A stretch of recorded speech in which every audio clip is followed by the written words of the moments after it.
Hello दोस्तों, unique coaching centre में मैं अमित मौर्य आपका फिर स्वागत करता हूं। जैसा कि हमने पहले भी बता चुके हैं कि इस चैनल के माध्यम से आपको मैथ, साइंस और कंप्यूटर संबंधित जानकारी प्रोवाइड की जाएगी और उम्मीद करता हूं कि पिछले जो भी वीडियो हैं वो आपको पसंद आए होंगे। और इस वीडियो में मैं आपको मैथ से संबंधित जानकारी को प्रोवाइड करूंगा और आप वीडियो को अंत तक देखिएगा। सब्सक्राइब, लाइक और शेयर करना मत भूलिए और हाँ दोस्तों, बेल की घंटी अवश्य बजाइएगा।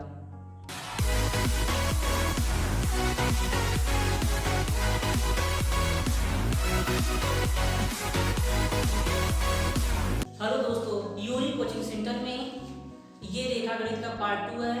आपको इसके पहले रेखागणित के पार्ट 1 में बिंदु, रेखा और कोण के बारे में बताया गया था। इस वीडियो में आपको त्रिभुज के बारे में बताया जाएगा। त्रिभुज की इंग्लिश होती है ट्रायंगल और त्रिभुज का मतलब होता है तीन भुज यानी भुजा। तीन भुजाओं से घिरी हुई बंद आकृति को त्रिभुज कहते हैं। तो भुजा का मतलब होता है रेखा। तीन रेखाओं से घिरी हुई बंद आकृति को त्रिभुज कहा जाता है। तो इस तरह से कहा जाए जहां दो भुजाएं आपस में मिलती हैं उसे शीर्ष या कोण कहते हैं। यानी कि ये हो गया आपका शीर्ष और इन भुजाओं को भुज या भुजा कहते हैं। इस तरह से देखा जाए त्रिभुज को बांटने के लिए, इसके प्रकार के लिए आपके दो मेथड मिल गए, शीर्ष और भुजा। तो भुजाओं के आधार पर त्रिभुज तीन प्रकार का होता है, कोणों के आधार पर त्रिभुज तीन प्रकार का होता है। इस तरह से देखा जाए तो त्रिभुज 6 प्रकार का होता है। तो देखा जाए तो भुजाओं के आधार पर और कोणों के आधार पर मिलाकर त्रिभुज आपके 6 प्रकार के हैं। भुजाओं के आधार पर 3 समबाहु त्रिभुज, समद्विबाहु त्रिभुज, विषमबाहु त्रिभुज और कोणों के आधार पर भी 3 न्यून कोण त्रिभुज, समकोण त्रिभुज, अधिक कोण त्रिभुज। तो लिया जाए नंबर 1। जो नंबर 1 है समबाहु त्रिभुज।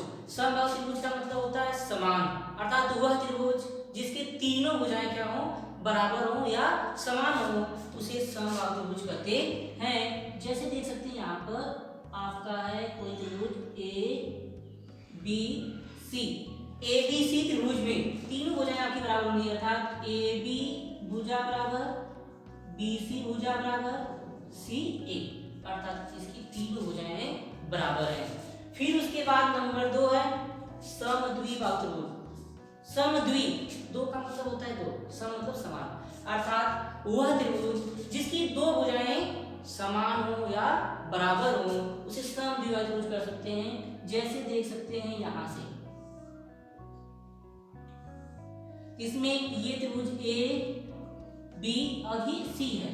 तो इस तरह से देखा जाए ये वाली भुजा इसके बराबर, अर्थात ए सी बराबर बी सी, लेकिन ये भी जो है बराबर नहीं है इसके, अर्थात ए सी और बी सी आपस में बराबर है, ए बी नहीं, अर्थात दो भुजाएं समान है।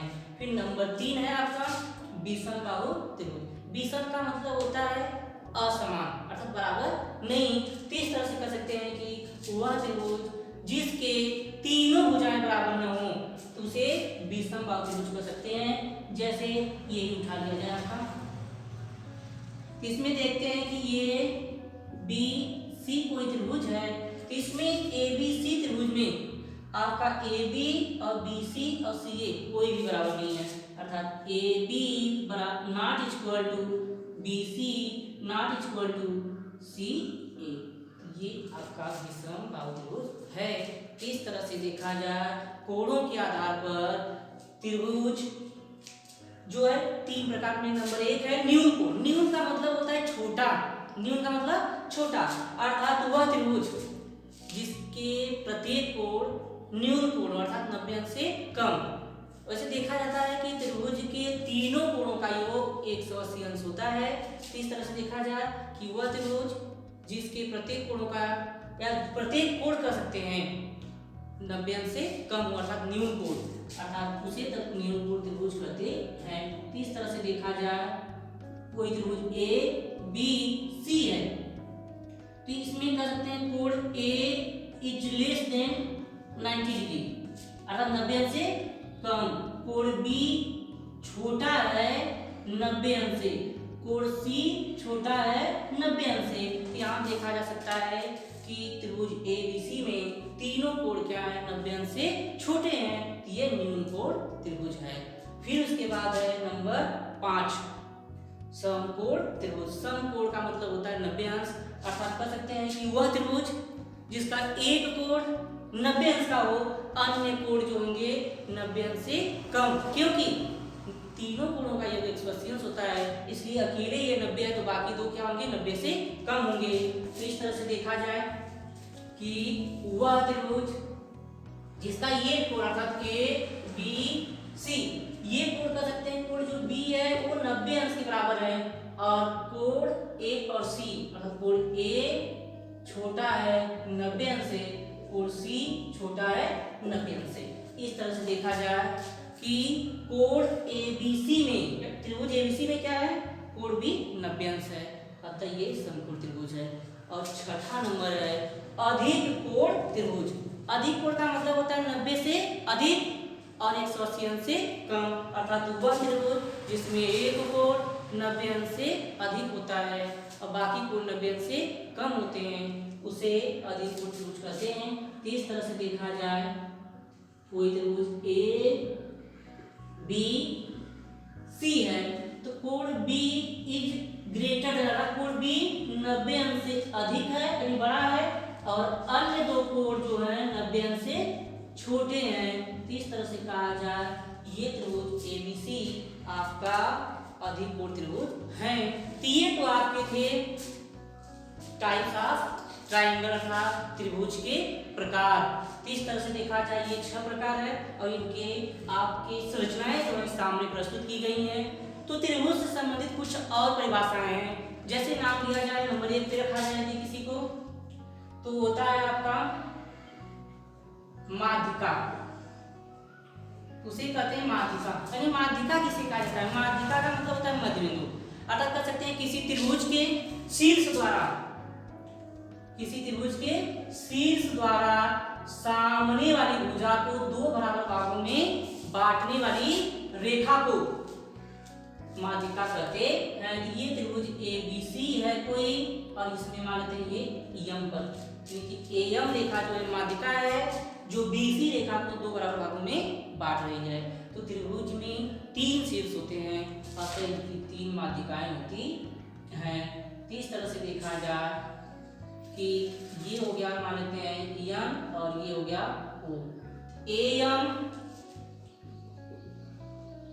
और ओ सी और बी एन ये माध्यिकाएं हैं। तो इस तरह से देखा जाए ये तीनों माध्यिकाएं बिंदु के से होकर जा रही है, अर्थात किसी एक ही बिंदु से होकर जा रही हैं, जिन्हें केंद्रक कहा जाता है। यानी ये हो गई माध्यिका, यानी 3 माध्यिकाएं और ये हो गया आपका केंद्रक। तो इस तरह से देखा जाए माध्यिका सामने वाले शीर्ष से सामने वाली भुजा को दो बराबर में भागों में बांटने वाली रेखा को ही माध्यिका कहते हैं। इस तरह से अब इसके बाद रखा जाए नंबर 2 होता है शीर्ष लंब। शीर्ष लंब, तो शीर्ष लंब का मतलब है कि किसी त्रिभुज के शीर्ष द्वारा सामने वाली भुजा पर लंबवत रेखाखंड को ही शीर्ष लंब कहते हैं। इस तरह से देखा जाए यदि कोई त्रिभुज है ये ए बी सी कोई त्रिभुज है और इस शीर्ष द्वारा सामने वाली भुजा पर लंबवत अर्थात ये 90 अंश का कोण बन रहा है, तो इस तरह से कर सकते हैं एम आपका शीर्ष लंब है। तो ये यहाँ 3 शीर्ष हैं अतः 3 शीर्ष लंब होंगे। इस तरह से कर सकते हैं कि ये हो जाएगा आपका बी एन और ये हो गया आपका सी एन। इस तरह से कर सकते हैं कि किसी भी त्रिभुज में 3 शीर्ष लंब होते हैं और तीनों शीर्ष लंब एक ही बिंदु से होकर जाते हैं। इस तरह से कहा जा सकता है कि किसी भी त्रिभुज के तीनों शीर्ष लंब जिस बिंदु से होकर जाते हैं उसे अभिकेंद्र कहते है, उस बिंदु को अभिकेंद्र कहा जाता है और इन रेखाओं को शीर्ष लंब कहते हैं। इस तरह से देखा जाए आपको कि माध्यिका, शीर्ष लंब और काइंड्स ऑफ कर सकते हैं ट्रायंगल अर्थात त्रिभुज के प्रकार के बारे में आपको आज बताया गया है। तो त्रिभुज के और भी टॉपिक हैं जिन्हें आपको आगे किसी न किसी वीडियो में बताया जाएगा। तो हम उम्मीद करते हैं कि आज का यह वीडियो आपको पसंद आया होगा। तो यदि पसंद आए तो लाइक, सब्सक्राइब और शेयर और कमेंट करना मत भूलिएगा। धन्यवाद।